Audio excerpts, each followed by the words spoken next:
Bienaventurado eres, porque no te lo reveló ni carne ni sangre, sino mi Padre que está en los cielos.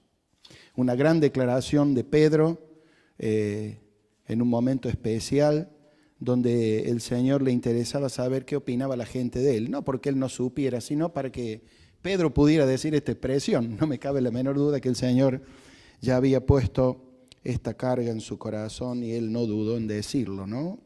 Marcos capítulo 14. Segundo pasaje, Marcos capítulo 14, versículo 61. Estando allí en casa del sumo sacerdote, el Señor en momentos previos a el juicio tan injusto que recibió y luego a la cruz, dice entonces el 14:60, entonces el sumo sacerdote levantándose en medio preguntó a Jesús diciendo, ¿no respondes nada? ¿Qué testifican estos contra ti? Mas él callaba y nada respondía. Y el sumo sacerdote le volvió a preguntar y le dijo, ¿eres tú el Cristo, el Hijo del Bendito? Y Jesús le dijo, yo soy. Y veréis al Hijo del Hombre sentado a la diestra del poder de Dios y viniendo en las nubes del cielo. Para el sumo sacerdote esto fue una tremenda blasfemia, un insulto, hacerse Dios, tremendo, ¿no? Obviamente no estaban escuchando la voz del Espíritu Santo y por eso semejante aberración por parte del sumo sacerdote. Y vamos a Juan, capítulo 4, allí por el versículo 22. Usted se acuerda, ahí está conversando con aquella mujer samaritana, el Señor, ¿no? En estos días el Señor lo trajo seguido este pasaje. Juan 4:22, entonces dice, vosotros adoráis lo que no sabéis, nosotros adoramos lo que sabemos, porque la salvación viene de los judíos. Mas la hora viene y ahora es, cuando los verdaderos adoradores adorarán al Padre en espíritu y en verdad, porque también el Padre tales adoradores busca que le adoren. Dios es espíritu, y los que le adoran en espíritu y en verdad es necesario que le adoren. Y le dijo la mujer, sé que ha de venir el Mesías, el Cristo, llamado el Cristo. Cuando Él venga, nos declarará todas las cosas. Y entonces Jesús le dijo, yo soy el que habla contigo. Tremendas declaraciones donde el Señor confiesa serlo. ¿Bien? Ahora, el tema es demasiado profundo y hay que abarcar dentro de esto de Jesús el Cristo en cuanto a su sufrimiento, en cuanto a sus triunfos y algunos otros detalles que vamos a ver, y en cuanto a su revelación. Ahora, esta palabra Cristo era una mención especial a un uso y costumbre que desde la antigüedad Dios había establecido en medio de su pueblo. Dios cuando facultaba, cuando preparaba, cuando disponía, cuando enviaba un siervo y para algo especial, cuando tenía que cumplir una función muy especial, era ungido. Es decir, tomaba una redoma de aceite, se la llenaba, ¿no es cierto?, con un aceite santo, no era cualquier santo, no era cualquier aceite común de cocina. Y con este aceite se lo vertía muy suavemente sobre la cabeza, y al menos la Escritura muestra 3 ocasiones especiales, muy especiales, a donde esto ocurría. Para hacerlo sobre un rey. Cuando el rey de Israel, estamos hablando dentro del pueblo de Israel, no dentro de los paganos, sino dentro del pueblo de Israel, era erigido como tal, era reconocido como tal, Dios intervenía y de esta manera era ungido, era preparado para un trabajo, un desempeño especial. Y nosotros en la Escritura vemos que el aceite tiene que ver mucho con el Espíritu Santo y el trabajo del Espíritu Santo. Para con los profetas ocurría lo mismo, ellos eran llamados los ungidos, los que llevaban una bendición especial para poder realizar la tarea que tenían que hacer. Pero mucho más especialmente y más específicamente esta palabra Cristo o Mesías hace referencia a sacerdotes, y mucho más todavía sumos sacerdotes donde eran ungidos para una tarea muy especial que tenían que realizar ellos. Los primeros eran anunciar la palabra de Dios, descubrir secretos, otorgar misterios que venían de parte de Dios. El segundo era gobernar, conducir a toda una población, sobre todo a los pies de Dios, gobernarlos con justicia, con equidad. Así fue en la mente de Dios la palabra de un rey, pensando siempre, teniendo en mente Dios la figura de Cristo. Nunca nos despeguemos de esto, porque el perfecto, el santo, el mejor de todos es Cristo, no hay otro. Entonces todos los demás toman figura de él, inclusive la figura del sumo sacerdote, que también era ungido con aceite para un trabajo especial. Debería este hombre de Dios o estos varones de Dios que eran los sacerdotes traer las ofrendas delante del altar, purificarse primero a sí mismo para luego presentar ofrenda y purificar al pueblo, para interceder con Dios a través del oficio que realizaban. Como dice la Escritura, para que se muestre paciente con los extraviados, para con los ignorantes, para esto era. Entonces, ellos tenían algo especial, la unción. Ahora, yo recuerdo, hace algún tiempo Juan Ratti tomó estos 3 oficios de Cristo, ¿bien? Que tienen que ver directamente con lo que Él hace, profeta, sacerdote y rey, ¿bien? Esto tiene que ver directamente con Cristo. Ahora, ¿por qué estos personajes, cada uno de ellos, necesitaban algo especial de parte de Dios? Porque no lo hacían por voluntad propia, sino por mandato de Dios, en primer lugar. En segundo lugar, porque el oficio que realizaban era muy importante y daban cuenta delante de Dios por lo que hacían. Y en tercer lugar, lo hacían para bendición, no para beneficio propio. Por lo tanto, ellos debían de tener un carácter especial al llevar adelante estos ministerios. Y aunque empezar la historia de la Escritura cuenta cuánto se deterioraron muchos de ellos, en especial sacerdotes y reyes, y hubo una decadencia tremenda en el pueblo, era necesario traer no la figura, que eran todos ellos, sino traer la esencia misma, el profeta, sacerdote y rey, que era Cristo. Era imprescindible para la humanidad que Él viniera en persona a hacerse cargo de estos ministerios extraordinarios, que no vamos a poder abordarlos obviamente, pero algunas cuestiones vamos a mencionar. Quizá lea muchos pasajes, hermano, no se aburra. Trate que la palabra de Dios hable más por sí misma que lo que su siervo, para que usted se lleve a casa trabajo, para analizar, para seguir estudiando, porque es un tema precioso, ¿no? Cuando preparaba este tema recordé un viejo himno, ¿no? El profeta, el escritor decía, oh dime más de Jesucristo. El tema vuelve a repetir, de su amor inmerecido, gracia, favor, hazme sentir. Y recordé este himno porque era un hombre que ansiaba más de Él, de aprender de Él. Porque ¿cómo vamos a conocer a Dios si no lo conocemos a través del Señor Jesucristo? Por lo tanto, nuestro anhelo, hermanos, diario, debe ser conocer cada día más en intimidad al Señor Jesucristo. Su forma de ser, su forma de sentir, su forma de abordar las cosas, su manera de decidir, su obediencia, su santidad. Hermosa persona la del Señor Jesús, más de Jesús. Bueno, el Cristo,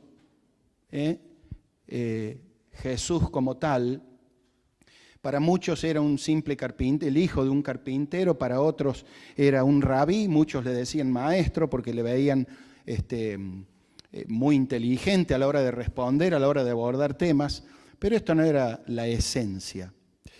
Vamos a ver en primer lugar que el Cristo, el Mesías, el enviado, el ungido, el selecto de parte de Dios, en el cual Dios tenía su complacencia, en primer lugar vino para revelar, una grande definición de parte de la Escritura. Vino a revelar. ¿Qué vino a revelar Cristo?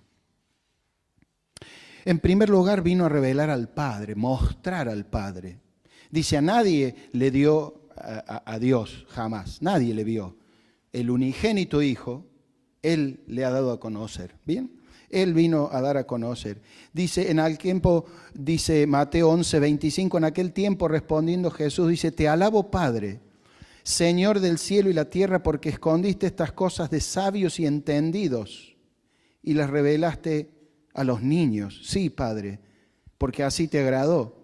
Todas las cosas me fueron entregadas por mi Padre. Nadie conoce al Hijo sino el Padre. Nadie conoce al Padre sino el Hijo. Y a aquel a quien el Hijo lo quiere revelar. Evidentemente, el Hijo vino a revelar al Padre.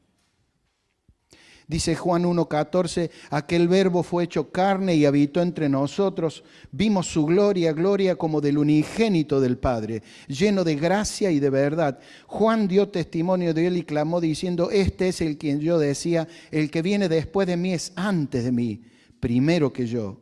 Porque de su plenitud, de Cristo, tomamos todo y gracia sobre gracia. La ley por medio de Moisés fue dada, pero la gracia y la verdad vinieron por medio de Jesucristo. A Dios nadie le vio jamás. El unigénito Hijo que está en el seno del Padre, Él le ha dado a conocer. Tremenda verdad.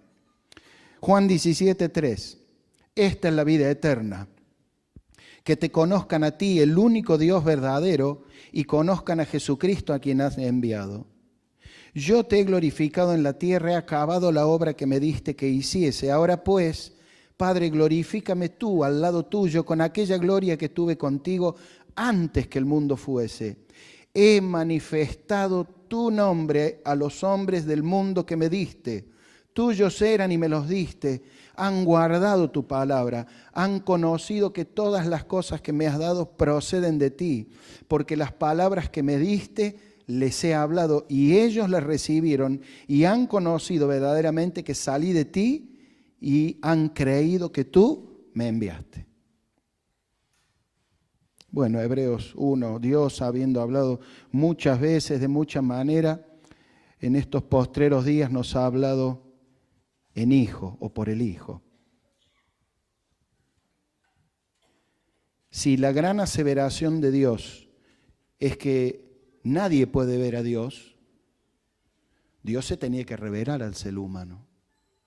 Era imprescindible que ese Dios eterno, santo, justo, puro, pero lleno de gracia y lleno de amor y lleno de misericordia, tenía que revelarse, tenía que mostrarse, darse a conocer. Y en el seno de la Trinidad fue elegido el Hijo, desde tiempos eternos. Estaba previsto que Él revelara a Dios el Padre, revelara su corazón de amor, su corazón de misericordia, su anhelo de salvar al pecador, a las personas perdidas. Para otros seres creados no tuvieron el privilegio que el ser humano tiene de alcanzar salvación. Por lo tanto, si hoy nos visitas y no has decidido aceptar a Jesucristo como Salvador, te invitamos con congregación.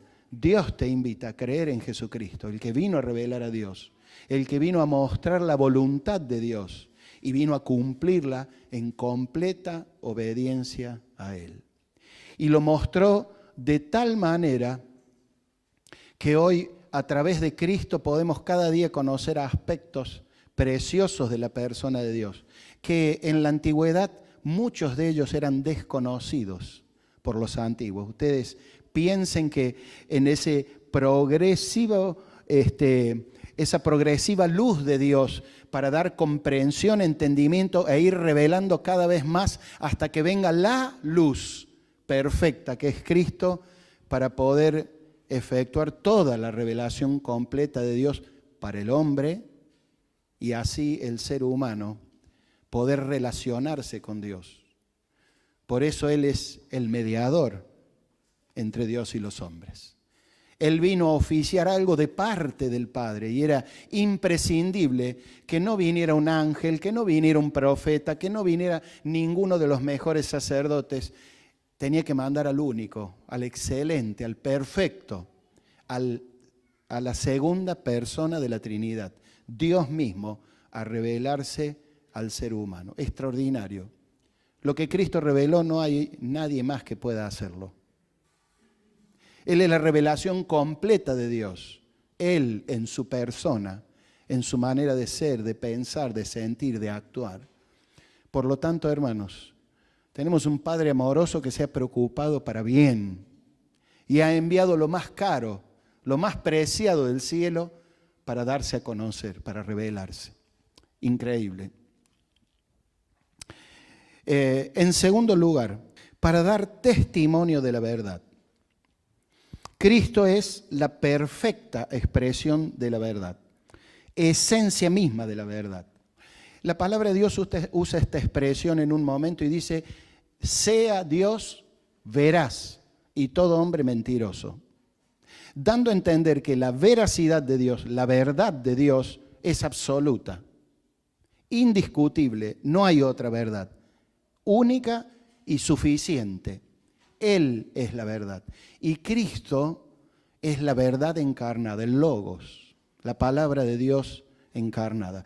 Él no solo vino a revelar la voluntad del Padre y cómo es el Padre y qué espera el Padre, qué pretende, qué elaboró el Padre, sino también trajo la verdad, la única verdad. De hecho, de sí mismo Él dijo, yo soy el camino, yo soy la verdad, yo soy la vida. Nadie viene al Padre sino por mí. Tremenda afirmación del Señor Jesús, muy profunda. A veces uno la aprende de memoria y queda ahí y no se detiene a ver la profundidad de ella.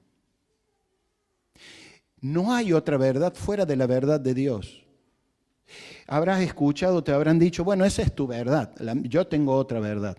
No existe eso delante de Dios. Es una aberración de parte del hombre ponerse a la altura de Dios y decir yo tengo otra verdad. Sin embargo, es la práctica del ser humano porque no le cree a Dios.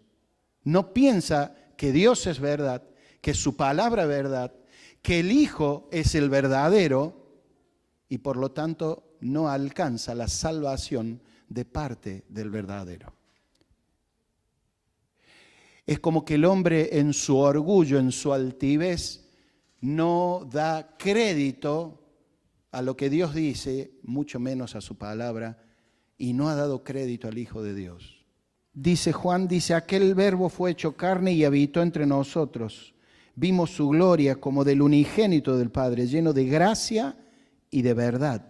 Subraye, lleno de gracia y de verdad. Juan dio testimonio de él y clamó diciendo, este es de quien yo decía, el que viene después de mí es antes de mí, era primero que yo. De su plenitud tomamos todos, gracia sobre gracia. Y dicen, por Moisés vino la ley, pero la gracia y la verdad vinieron por medio de Jesucristo.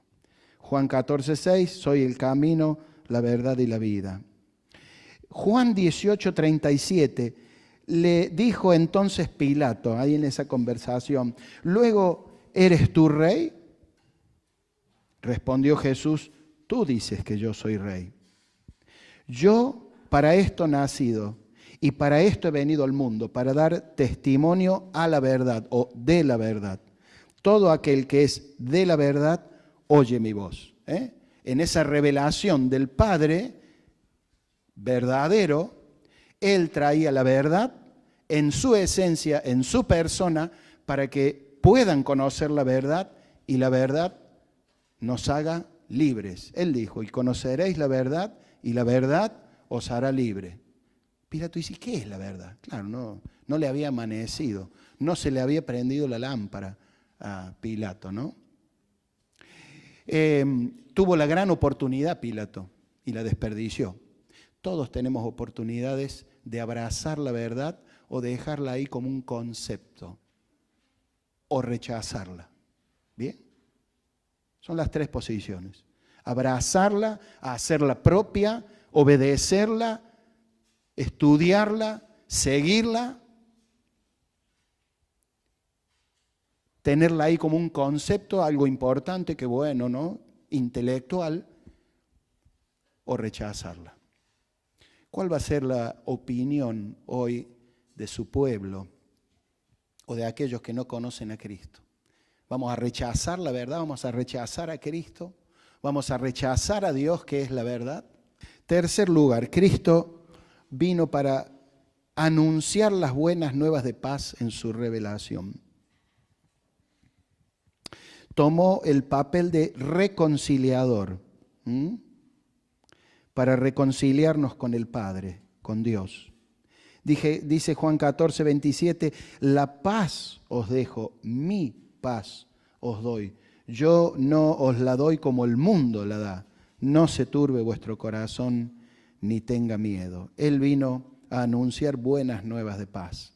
Efesios 2:16 dice, y mediante la cruz, reconciliar con Dios a ambos pueblos en un solo cuerpo, matando las enemistades, matando en ellas las enemistades. Y vino y anunció las buenas nuevas de paz a vosotros que estabais lejos, los gentiles, y a los que estaban cerca, al pueblo de Israel, porque por medio de Cristo los unos y los otros tenemos entrada por un mismo Espíritu al Padre. Tremendo, ¿no? Acá está la Trinidad. El trabajo del Espíritu Santo, la obra propia que Cristo vino a hacer y el gran corazón de nuestro buen Padre Celestial para reconciliarnos. Colosenses 1:19, por cuanto agradó al Padre que en Cristo habitase toda plenitud y por medio de Él reconciliar consigo todas las cosas, las que están en la tierra como las que están en los cielos, haciendo la paz mediante la sangre de su cruz. Tremendo, ¿no?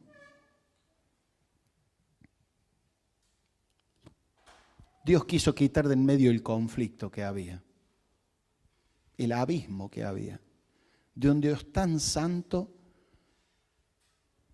y la humanidad tan perdida en la oscuridad y en el pecado. Dios toma la iniciativa de revelarse, de traer al amado del cielo, al regalo celestial extraordinario, a la plenitud, y tratarlo como el pecado mismo para poder reconciliarnos a nosotros con Dios. La idea no es que Dios se tenía que reconciliar con nosotros. ¿De qué? ¿En qué nos había ofendido? ¿Qué daño nos había hecho Él? Para nada. Era el ser humano caído que tenía que volver a su Creador, volver a la esencia de cómo fue Él hecho a imagen y semejanza de Dios, para volver a obtener la paz para con Dios. Cristo resolvió el gran conflicto en la cruz, nadie más.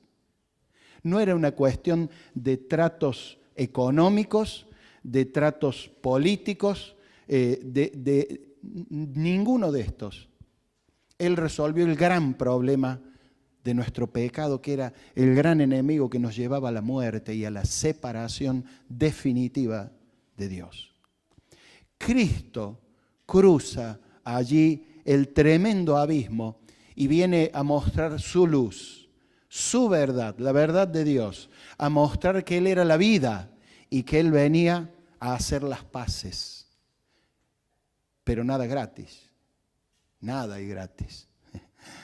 Dios manifiesta en su palabra que había algo que pagar a consecuencia de nuestros pecados.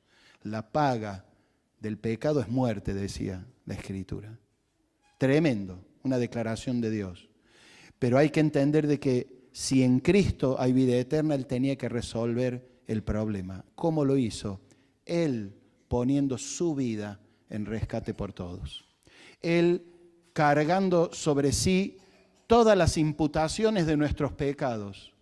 Él quedando solo allí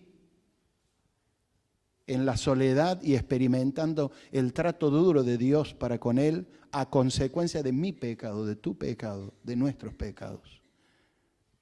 Por eso Isaías dice, el castigo de nuestra paz fue sobre Él y por su llaga fuimos nosotros curados.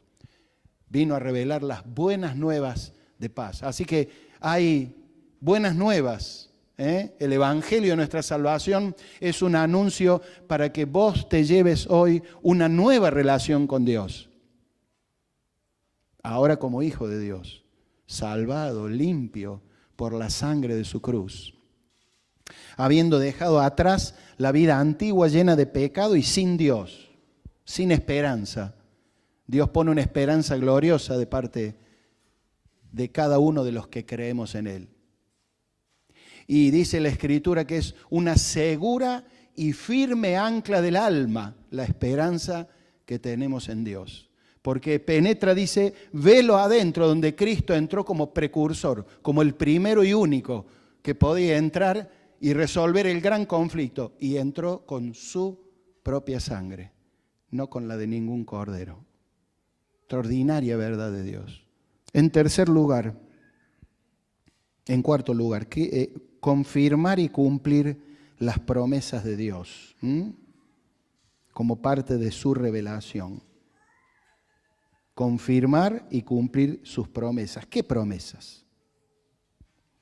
Fíjense, Lucas 24, 25, en esta conversación con aquellos en el camino de Maús. Entonces Jesús les dijo, oh insensatos y tardos de corazón, para creer todos los que los profetas han dicho. ¿No era necesario que el Cristo padeciera estas cosas y que entrara en su gloria?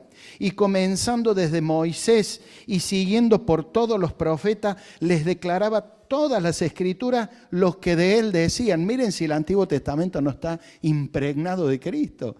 Tiene el perfume de él en cada una de sus hojas. Y hay que descubrirlo porque en muchas está proféticamente declarado, otra a través de figuras. Pero Cristo está en el Antiguo Testamento, por supuesto, estaba velado hasta que viniera y la luz verdadera de él alumbrara, ¿no? Todos los que los profetas os han dicho. En definitiva, el Cristo tenía que padecer, tenía que cumplirse todo lo que habían dicho antes los profetas. Romanos 15:3 dice, porque ni aun Cristo se agradó a sí mismo, antes bien como está escrito, Antiguo Testamento, Salmos, los vituperios de lo que te vituperaban cayeron sobre mí. Y acto seguido dice el 4, porque las cosas que se escribieron antes para nuestra enseñanza se escribieron a fin de que por la paciencia y la consolación de la Escritura tengamos esperanza. Tremendo, ¿no? Para que por la paciencia y la consolación de la Escritura tengamos esperanza. Dios quería agitar nuestra esperanza y ver plasmada en la realidad lo que mucho antes fue anunciado.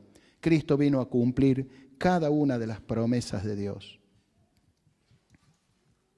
y a revelarlas que Él era el que de Él hablaban.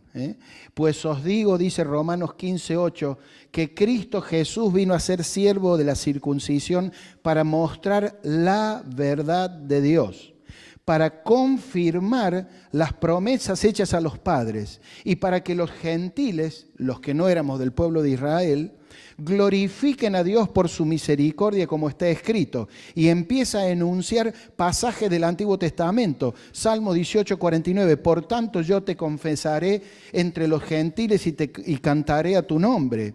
Deuteronomio 32:43, otra vez dice, alegraos gentiles con su pueblo. Salmo 117:1, alabad al Señor todos los gentiles y magnificadle todos los pueblos. Versículo 12 hace referencia a Isaías 11:10. Otra vez dice Isaías, estará la raíz de Isaí y el que se levantará a regir los gentiles esperarán en él. Tremendo, ¿no? Y el Dios de la esperanza os llene de todo gozo y paz en el creer, para que abundéis en esperanza por el poder del Espíritu Santo. A esperanza fuimos llamados, hermanos. Y no hay una sola promesa de Dios que no se haya cumplido, de las que el Antiguo Testamento viene. ¿Usted piensa que las del futuro se le va a pasar a alguna al Señor? ¿O que alguna a último momento va a decidir no cumplirla? No, hermanos. Si Dios es verdad, si Dios es veraz, si Dios es fiel y Él no cambia y es inmutable, hermanos, las promesas son, como dice la propia Escritura, en Él sí y en Él amén. Gloria a su nombre, hermano. Miren si hay mucho para hablar de Cristo, ¿no? Nos queda corto el tiempo, hermanos. Colosenses 1:24 dice, ahora me gozo en lo que padezco por vosotros, boca del apóstol Pablo, pluma del apóstol Pablo, y cumplo en mi carne lo que falta de las aflicciones de Cristo por su cuerpo, que es la iglesia, de la cual fui hecho ministro, según la administración de Dios que me fue dada para vosotros, para que anuncie cumplidamente, es decir, Pablo se sentía en estrecho por el Espíritu Santo. Vieron que tanto los profetas y apóstoles han sido inspirados por el Espíritu Santo. Ahí está el trabajo celoso del Espíritu Santo para que no se diga ni más ni menos de lo que es la voluntad de Dios y lo que Dios ha diseñado para el ser humano, para que cumplidamente anuncie la palabra de Dios, para que no deje ninguno de anunciarle el Evangelio, el misterio que había estado oculto desde los siglos y edades, pero que ahora ha sido manifestado a sus santos, a quienes Dios quiso dar a conocer las riquezas de la gloria de este misterio entre los gentiles. ¿Quién es esta gloria del misterio? Cristo en vosotros, esperanza de gloria. Qué maravilla, hermanos. Hay esperanza para el creyente. Vos que no tenés a Cristo, ¿tenés esperanza? ¿Cuál es tu esperanza?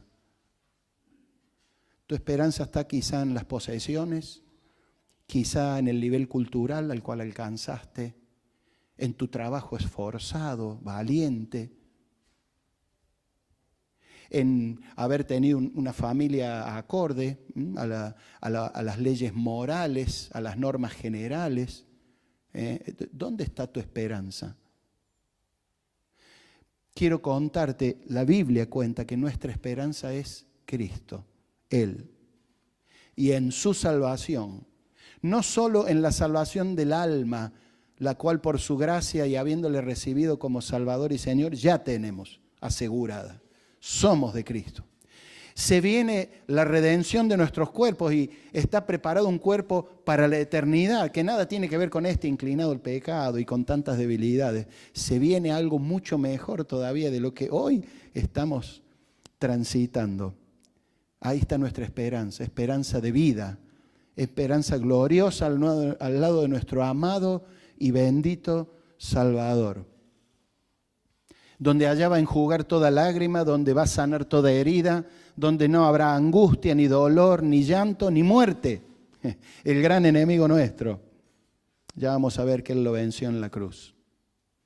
Tremendo. ¿Dónde está tu esperanza? Te invito a meditar en esto y a llevarte a tu casa este pensamiento. Primero vino para dar a conocer al Padre, para revelar al Padre. En segundo lugar vino para sufrir. Para que no tengamos que sufrir el castigo justo por nuestros pecados, sino para alcanzar la salvación y el perdón que están preparados en Cristo Jesús. Isaías, tantos años antes, escribió, dice, he aquí mi siervo, Dios por medio del profeta Isaías, acá está mi siervo, aquí está mi siervo, yo le sostendré, mi escogido, el que había sido puesto aparte, el ungido, el preparado, el dispuesto desde la eternidad, en quien mi alma tiene contentamiento, he puesto sobre él mi espíritu, él traerá justicia a las naciones. Tremendo. Isaías 53:3 dice, aquí mi siervo será prosperado engrandecido y exaltado, será puesto muy en alto. Fíjense, Isaías comienza por lo que es futuro y después empieza a hablar y a tratar lo que es el tema propio de los sufrimientos. Y dice el 53, despreciado, desechado entre los hombres, varón de dolores, experimentado en quebranto, como que escondimos de él el rostro, fue menospreciado, no lo estimamos. Ciertamente llevó él nuestras enfermedades, sufrió nuestros dolores, y nosotros le tuvimos por azotado, por herido de Dios y abatido, mas el herido fue por nuestras rebeliones, molido por nuestros pecados. El castigo de nuestra paz fue sobre él. Por su llaga fuimos nosotros curados. Estaba establecido que él viniera a sufrir. Mateo 20, 28 dice, como el Hijo del Hombre no vino para ser servido, sino para servir y para dar su vida. Ahí viene implícito el sufrimiento en rescate por muchos. Él ofreció su vida para poder ser rescatados de nuestra vana manera de vivir, de la oscuridad a la luz preciosa, maravillosa de Dios. Primera de Pedro 1:10 dice, los profetas que profetizaron de la gracia destinada a vosotros, hablando del Antiguo Testamento, inquirieron, diligentemente indagaron acerca de esta salvación, escudriñando qué persona, Cristo, qué tiempo indicaba el Espíritu de Cristo que estaba en ellos, el cual anunciaba de antemano los sufrimientos de Cristo y las glorias que vendría tras ellos. Tremendo, ¿no? Y a ellos se les dijo que no era para el tiempo de ellos, no les fue revelado a ellos. Sin embargo, a nosotros, qué gracia de Dios nos ha sido revelado el tiempo el de la gracia, el de la iglesia, el del favor de Dios, la misericordia de Dios. Este es el tiempo anunciado, el tiempo de salvación. En base siempre al hecho, a la historia de la cruz, a lo que Cristo hizo ahí, no en el madero, en el crucifijo. Eso fue un instrumento simplemente. El hecho de la cruz, la verdad de la cruz, es lo que salva a toda persona que por la fe cree en Jesucristo como su Salvador, le recibe en su corazón. Y a partir de allí puede Dios implantar una nueva naturaleza en él. Y viene a habitar el Espíritu Santo para darnos luz, comprensión y para recordarnos todas las cosas que el Señor nos dijo. Qué maravilla, ¿no? El hecho de la cruz es algo que sigue sonando, hermanos. No solo cada primer día de la semana, todos los días. Para ver algo más de Cristo. Otro viejo himno decía, más de Jesús quiero aprender, más de su gracia conocer. Porque sin duda, el escritor de estos viejos himnos tenía pasión en su corazón por buscar a Cristo, por amar a Cristo, por obedecer a Cristo, por identificarse plenamente con Él, no con el mundo.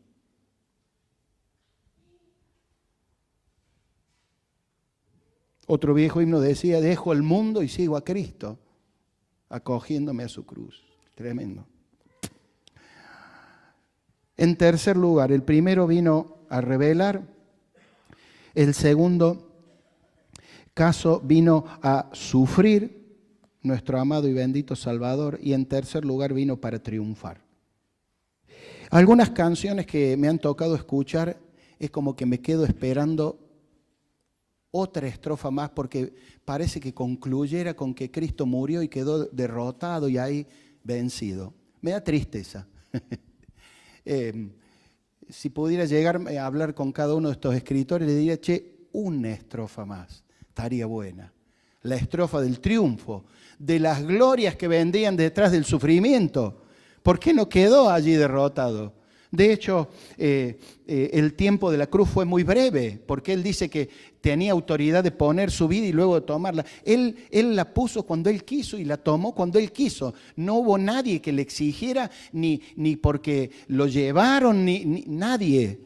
Él, en su sola potestad, Dios había determinado el momento exacto en que él iba a dar su vida, en que él iba a quedar unos instantes en soledad, iba a dar allí su vida en expiación por el pecado, como dice la palabra, para luego, cuando le llegaron a ver, se llevaron una sorpresa, ya estaba muerto. Cuando los otros le querían quebrar las piernas porque todavía agonizaban, quizá algunos insultarían, quizá algunos se estarían quejando, el Señor ya había dado su vida, hizo lo que tenía que hacer y punto. Miren el carácter de la eficacia de Cristo en la obra de cruz. No le llevó mucho tiempo resolver nuestro gran problema, pero sí le llevó mucho sufrimiento, mucho dolor, mucha angustia. No sé si hay ser humano en la tierra que pudo haber pasado lo que el Señor pasó. Por lo tanto, hay que valorarlo más cada día. Y si te toca sufrir, poné delante la obra de la cruz y poné la esperanza que el Señor nos ha traído para que en tu sufrir y en mi sufrir podamos hallar consolación. Pero más, el Señor dice que acudamos a las Escrituras para que por la paciencia y la consolación de ellas podamos tener buena esperanza en Él. Si estás sufriendo, abrázate a tu amado y bendito Salvador, Cristo Jesús, para que Él te ayude en tus momentos de angustia y dolor. Ahora, el Señor triunfó. De hecho, me encanta, habría que leerlo todo, ¿no? Tremendo el pasaje de 1 Corintios 15, pero vamos a comenzar por Romanos 5. Romanos 5, 17 dice, si por la transgresión de uno solo reinó la muerte, hablando de Adán, mucho más reinarán en vida por uno solo, Jesucristo, los que recibieron la abundancia de la gracia y el don de la justicia. Así que si por la transgresión de uno, Adán, vino la condenación a todos los hombres, de la misma manera por la justicia de uno, Jesucristo, vino a todas las personas la justificación de vida, porque así como por la desobediencia de un hombre, Adán, los muchos fueron constituidos pecadores, así también por la obediencia de uno, Jesucristo, los muchos serán constituidos justos. La ley se introdujo para que el pecado abundase, fuese evidenciado en gran manera, mas cuando el pecado abundó, sobreabundó la gracia de Dios. Un océano que cubrió un pequeño lecho de río, ¿no? Eso me hace entender la comparación. Para que así como el pecado reinó para muerte, también la gracia reine por la justicia para vida eterna, mediante Jesucristo, Señor nuestro. 6:8 de Romanos, si morimos con Cristo, creemos que también viviremos con Él, sabiendo que Cristo, habiendo resucitado de los muertos, ya no muere. La muerte no se enseñorea más de Él, porque en cuanto murió, al pecado murió una vez por todas, mas en cuanto vive, para Dios vive. Así que vosotros considerados muertos al pecado, pero vivos para Dios en Cristo Jesús, Señor nuestro. Gran victoria de Cristo en la cruz. Primera de Juan 3:4, todo aquel que comete pecado infringe también la ley, pues el pecado es infracción de la ley. Y sabéis que Él apareció para quitar nuestros pecados, y no hay pecado en Él. Tremendo, ¿no? El primer triunfo extraordinario que vemos aquí relatado por los pasajes sobre el pecado. Cristo pulverizó el pecado y su poder en la cruz del Calvario. Por lo tanto, hermanos, nosotros no podemos seguir en los pecados que antes estábamos. Porque si Cristo triunfó sobre el pecado para darnos libertad del pecado, no podemos volver sobre los pasos a cometer los mismos errores de antes. Triste sería esto. Tenemos que luchar y esforzarnos en cuanto de nosotros depende, para poner el límite y el vallado necesario y tomar la decisión fundamental de vida de decir no al pecado. Para verdaderamente amar lo que Dios ama, la justicia, la santidad, la verdad. Para decir y aborrecer al pecado y a dejarlo a un lado, porque el pecado hace mucho daño. La paga del pecado es muerte, el salario del pecado, la retribución del pecado, muerte, separación. Tremendo. Por lo tanto, hermanos, huyamos del pecado. Dentro de este punto triunfó sobre Satanás y su reino. Dice Juan 12:31 en boca de Jesús, ahora es el juicio de este mundo, ahora el príncipe de este mundo será echado fuera, y si yo fuere levantado de la tierra, a todos atraeré a mí mismo. Colosenses 2:13, a vosotros estando muertos en pecado y en la incircuncisión de vuestra carne, os dio vida juntamente con él, perdonándoos todos los pecados, anulando el acta de los decretos que había y que nos era contraria, quitándola de en medio y clavándola en la cruz. Y, subraye, despojando a principados y potestades, los exhibió públicamente, triunfando sobre ellos en la cruz. Como dice el viejo himno, el fuerte vencido por uno más fuerte, Jesús vencedor, vencido Satán. Hebreo 2:14 dice, así que por cuanto los hijos participaron de carne y sangre, él participó de lo mismo. ¿Para qué? Para destruir por medio de la muerte al que tenía el imperio de la muerte, esto es, al diablo, y librar a todos los que por el poder, el temor de la muerte estaban durante toda la vida sujetos a servidumbre. 1 Juan 3:8, el que practica el pecado es del diablo. El que tiene como hábito y costumbre pecar es del diablo. Porque el diablo peca desde el principio. Para esto apareció el Hijo de Dios, para deshacer las obras del diablo. Tremendo, hermanos. Y por último, porque la hora se nos refue, destruyó el concepto del sistema mundo. Y si todavía está en funcionamiento es porque le queda poco tiempo. Juan 16:33 dice, estas cosas os he hablado para que en mí tengáis paz. En el mundo tendréis aflicción, pero confiad, yo he vencido al mundo. El gran triunfo de Cristo en la cruz. 1 Juan 5:3, pues este es el amor a Dios, que guardemos sus mandamientos, y estos no son gravosos, porque todo lo que es nacido de Dios vence al mundo. Y esta es la victoria que ha vencido al mundo, nuestra fe. ¿Quién es el que vence al mundo sino el que cree que Jesús es el Hijo de Dios? Y por amor ya al tiempo, Cristo también venció la muerte. Cantábamos recién, ¿no? Venció la muerte con poder, extraordinario, ¿no? Si Cristo no hubiera resucitado, todavía estaríamos en nuestros pecados, dice Dios en boca del apóstol. Vana sería nuestra fe.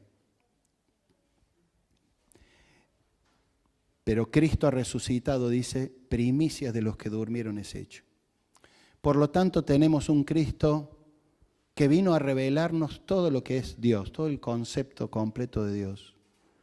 Por otra parte, vino a oficiar a través de su sufrimiento una reconciliación para con el Padre.